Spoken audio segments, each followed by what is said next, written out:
Senhor presidente, senhoras e senhores deputados, tive a oportunidade, no voto que proferi e que mantenho na íntegra, destacando desde já que a derrota que se afigura hoje aqui é uma derrota que foi montada artificialmente. Uma derrota aqui não vai ser do parecer ou daqueles que votarem favoravelmente.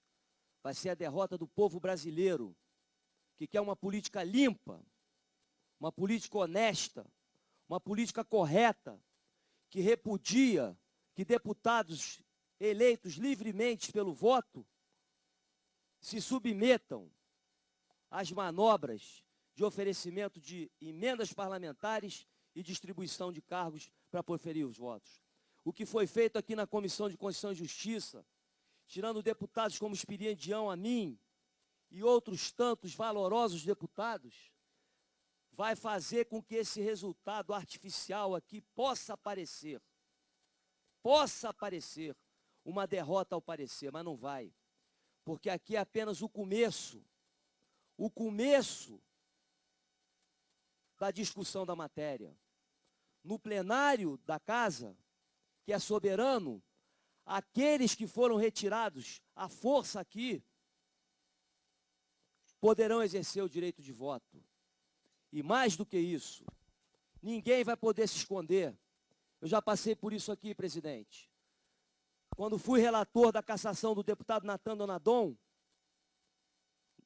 relatoria que não me deu satisfação, como não me dá satisfação essa aqui, porque nós somos legisladores e estamos aqui para produzir leis que possam beneficiar a população brasileira. No voto fechado, no cancelamento de uma sessão plenária no dia seguinte, na quinta-feira, nós fomos derrotados. Mas não sucumbimos às manobras. Muitos que estão aqui junto comigo, lutamos pelo voto aberto, que hoje prevalece na Casa, em todas as matérias.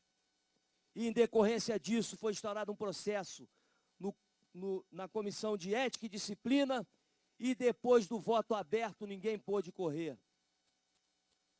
E naquele momento, infelizmente, um colega nosso, condenado pelo Supremo Tribunal Federal, teve seu mandato cassado.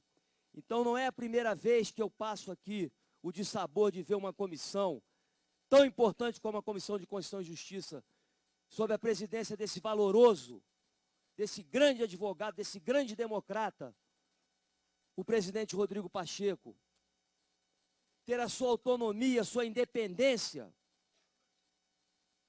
subtraídas pelo Executivo, que não respeita a autonomia e a independência dos poderes. Nós vivemos numa república constituída de 3 poderes, legislativo, executivo e judiciário, que são harmônimos e independentes entre si. Mas o senhor Michel Temer, contra quem pesam seríssimos indícios, acha que, podendo usar o dinheiro público, bilhões de reais, pode submeter a Câmara dos Deputados ao seu bel sabor, a proteger, a botar debaixo do tapete, a proibir que a sociedade saiba exatamente o que aconteceu. Deveria ser o primeiro a querer ver esclarecidas as denúncias, porque a narrativa do senhor Procurador-Geral da República,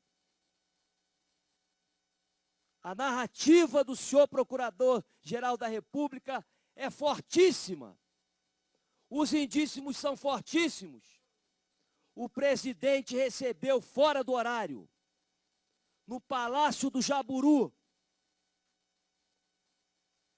residência oficial, com o nome trocado, um empresário que já respondia a vários processos para tratar de assuntos não republicanos. Indicou sim o ex-deputado Rocha Loures como seu representante, que depois foi flagrado com 500 mil reais de propina. Uma vergonha. Onde é que já se viu um deputado federal receber 500 milhões de reais, 500 mil reais de propina, escancaradamente. A narrativa é forte sim, e nós precisamos ver, não eu, a população brasileira, porque se fosse um cidadão comum, sobre o qual pairasse a suspeita de roubar 1 quilo sequer de feijão no supermercado, com certeza absoluta, a denúncia já estaria em andamento. Em que país nós vivemos? Qual é o legado que nós queremos deixar para as futuras gerações do nosso país? Se o presidente da República, o homem que deveria dar exemplo, quer subtrair da população, única e exclusivamente, o direito que a população tem de ver esclarecidos os fatos. Nós não estamos aqui dizendo que o Michel Temer é culpado ou inocente, até porque não compete a nós. Nós não estamos dizendo aqui que ele tem que ser condenado ou não. Mas temos que dizer sim, que distribuir bilhões de reais de dinheiro público caracteriza-se obstrução à justiça, porque nós não estamos aqui brincando. É obstrução à justiça usar dinheiro público para que deputados venham aqui, através de liberação de verbas e de emendas parlamentares e de cargos, votar a favor de um arquivamento esdrúxulo, inoportuno, inadequado, num momento histórico que o país vive. Nós temos que ver esclarecido, sim, senhor presidente, todos os fatos. E vamos ver, porque hoje o voto em separado que vai ser apresentado aqui, com todo respeito, com a devida vênia, é um voto que está sendo redigido, que já foi redigido, não aqui, no Parlamento Brasileiro, que eu me honro de fazer parte.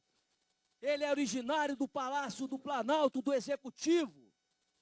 Perderam a vergonha, perderam a compostura. Vamos esclarecer através de uma prova lícita, e não sou eu que estou dizendo, é o Supremo Tribunal Federal, a mais alta Corte de Justiça do Brasil, há 20 anos, vem decidindo que a prova é lícita, sim. Vamos decidir, porque não houve violação à intimidade.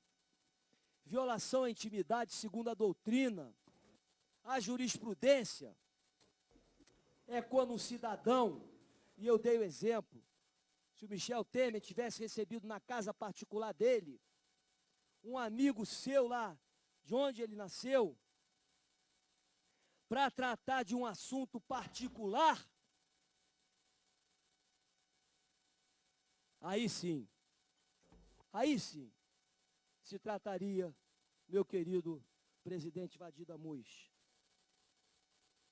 se trataria de violação à intimidade. Justa causa para receber, eu tive o privilégio e a honra de poder, em particular, tecer as homenagens que me merece o doutor Mariz. Porque hoje, por exemplo, eu tinha o direito de adiar essa sessão para amanhã, mas eu sou uma pessoa institucional. Nós temos um presidente eleito, o Rodrigo Pacheco, em quem nós confiamos. E houve uma reunião do Rodrigo com os coordenadores, que definiu o prazo que eu apresentasse o parecer. Por isso é que eu apresentei. Mas hoje fui orientado no sentido de que não estaria contribuindo nem com a comissão, nem com o plenário e nem com o nosso país se eu usasse um direito meu que eu tenho no regimento de adiar essa sessão para amanhã. Mas como eu não tenho medo de ver o julgamento hoje aqui, e nem no plenário, eu resolvi abrir mão desse direito que eu tinha. Mas eu estava dizendo, eu tive a oportunidade de conhecer pessoalmente o doutor Mariz.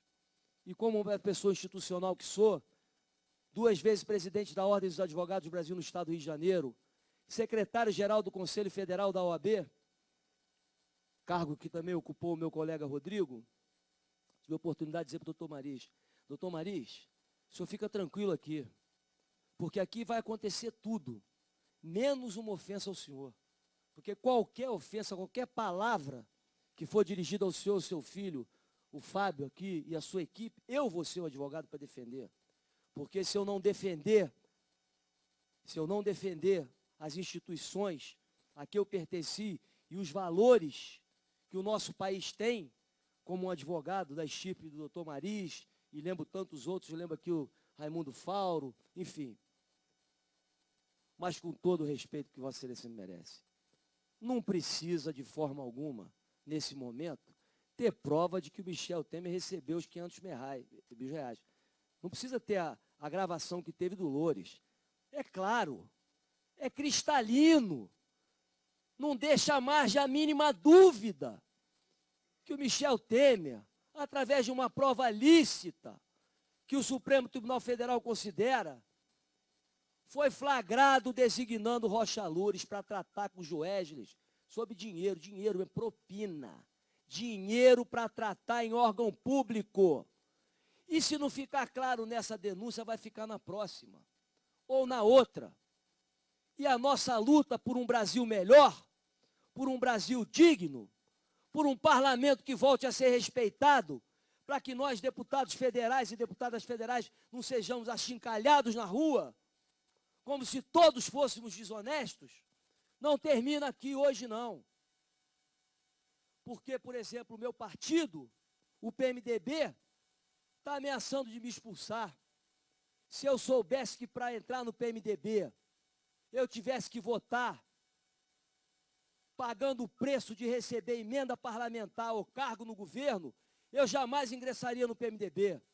Porque quando eu entrei no PMDB, eu entrei inspirado nas lições de Ulisses Guimarães, do saudoso Ulisses Guimarães, que, pelo que eu estou vendo, a executiva nacional do partido e muitos dos seus integrantes se esqueceram. E hoje vejo deputados aqui que se acham os donos da verdade.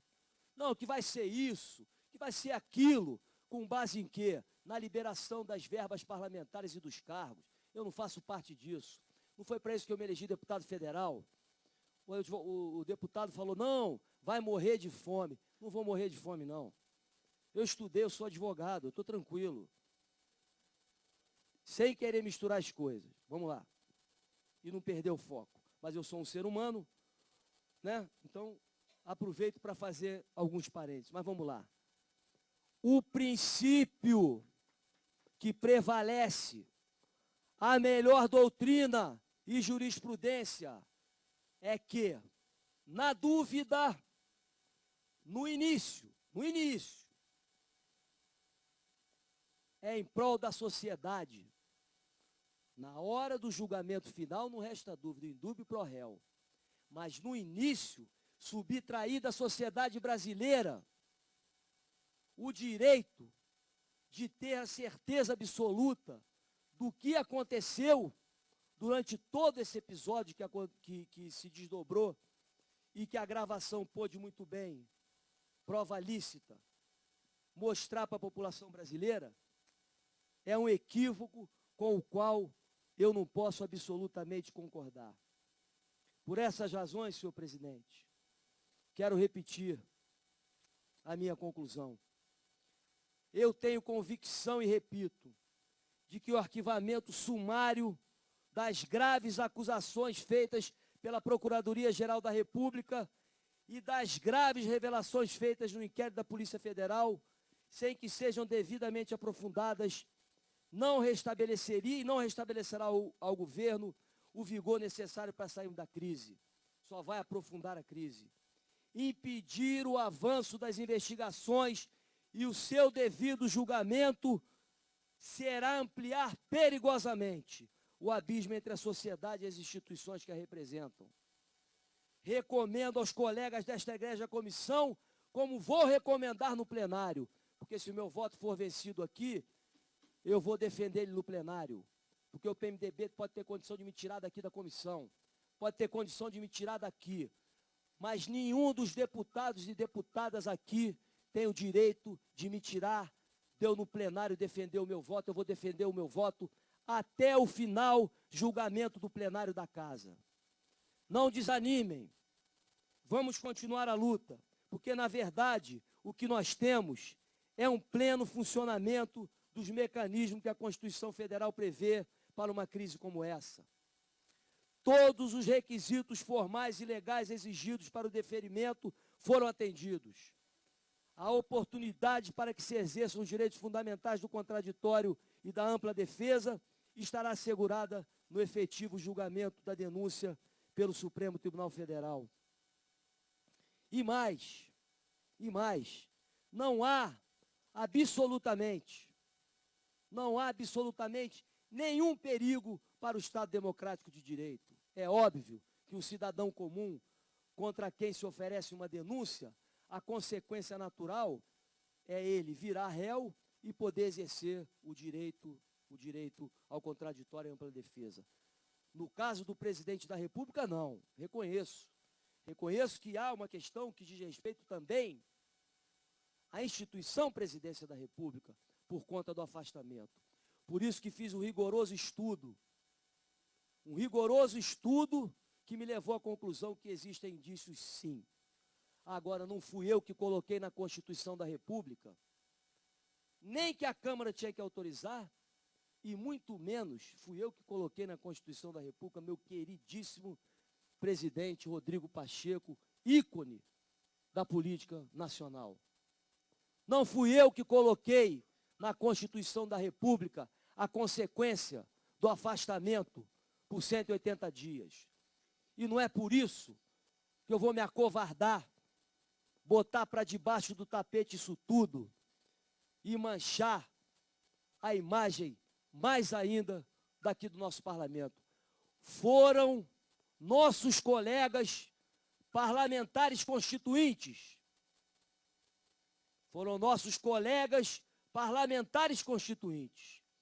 que dentro da Constituição, dentro da normalidade, dentro da legalidade, dentro do Estado Democrático de Direito, que colocaram que, havendo fortes indícios, o senhor presidente da República, que supostamente tenha praticado crime comum no exercício do mandato, que é uma vergonha,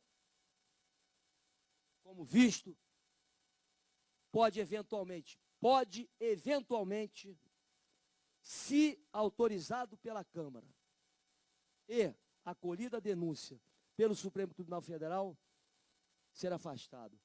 É por isso que, em alto e bom tom, eu digo, são as razões pelas quais, invocando os auros e doutos suplementos de vossas excelências, eminentes deputados e deputadas federais, que eu voto pela admissibilidade da acusação e pelo deferimento do pedido de autorização para instalação pelo Supremo Tribunal Federal de processo por crime comum contra o excelentíssimo senhor presidente da República, Michel Miguel Elias Temer, na certeza absoluta que essa derrota artificial que se antecipa pela liberação de emendas, repito, pela troca de cargos aqui na comissão, pelos cargos oferecidos, não vai ter respaldo no soberano plenário da Câmara dos Deputados, que eu tenho a honra e o privilégio de pertencer. Muito obrigado.